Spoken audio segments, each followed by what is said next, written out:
ఒక మనిషి లైఫ్‌లో సక్సెస్ అవ్వడానికి స్పష్టమైన లక్ష్యం, దానికోసం నిరంతరం పడే శ్రమ, దృఢమైన సంకల్పం ఈ 3 విషయాలు ఉంటే సరిపోతాయా?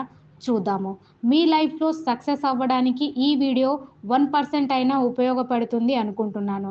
మీ వంతు సపోర్ట్ కోసం వీడియోని ఒక లైక్ చేయండి. మనిషి అనుకుంటే ఏదైనా సాధించవచ్చు.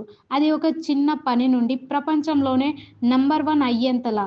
అలాగే ప్రతి ఒక్కరు మనం ఏం అవ్వాలి అనుకుంటున్నాము అనే దానిపై క్లారిటీ ఉండాలి. లక్ష్యం ఎప్పుడు పెద్దదై ఉండాలి. నీ వల్ల అయినంత 100% ఎఫర్ట్ పెట్టాలి. అప్పుడే నీకంటూ ఒక గుర్తింపు వస్తుంది. ప్రతిరోజు ఎవరో ఒకరు మనల్ని మోటివేట్ చేయనవసరం లేదు. మనల్ని మనం మోటివేట్ చేసుకోవాల్సి ఉంటుంది.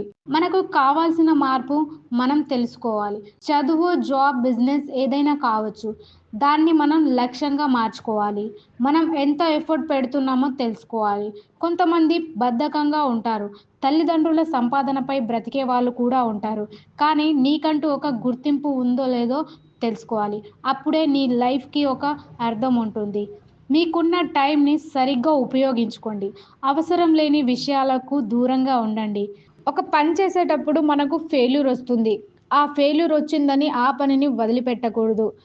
ప్రపంచంలోనే వెలుగు నింపిన థామస్ ఆల్వా ఎడిసన్ గారు 10,000 సార్లు విద్యుత్ బల్బు తయారీలో విఫలమయ్యారు.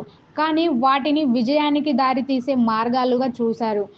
థామస్ ఆల్వా ఎడిసన్ గారు జీవితంలో మనకు విజయానికి వెనుక ఉన్న కష్టాలు మరియు విఫలతలు ఎంత ముఖ్యమో చెబుతుంది.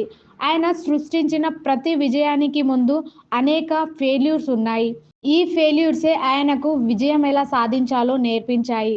ఆయన జీవితం మనకు పట్టుదల, ఆత్మవిశ్వాసం మరియు నమ్మకంతో ముందుకు వెళ్ళాలనే పాఠం చెబుతుంది. ఒక గొప్ప ఆవిష్కర్త, ఒక శాస్త్రవేత్త, ఆయన జీవితం చాలా స్ఫూర్తిదాయకంగా, అతని కృషి, పట్టుదల మరియు ఆవిష్కరణలు మన మానవ జాతికి కొత్త రూపాన్ని తీసుకొచ్చాయి. ఆయన ఫెయిల్యూర్స్ నుండి స్ఫూర్తి పొందడం అంటే విజయానికి మొదటి అడుగు వేసినట్టే అని చెప్పుకోవచ్చారు. ఈ వీడియో ద్వారా ఒక్కరికైనా లైఫ్‌లో సక్సెస్ అవ్వడానికి 1% అయినా ఈ వీడియో ఉపయోగపడుతుంది అనుకుంటున్నాను. సో ఫ్రెండ్స్, వీడియో నచ్చితే లైక్ చేయండి అండ్ మరిన్ని వీడియోల కోసం మన ఛానల్‌ని సబ్స్క్రైబ్ చేసుకోండి. Thank you for watching.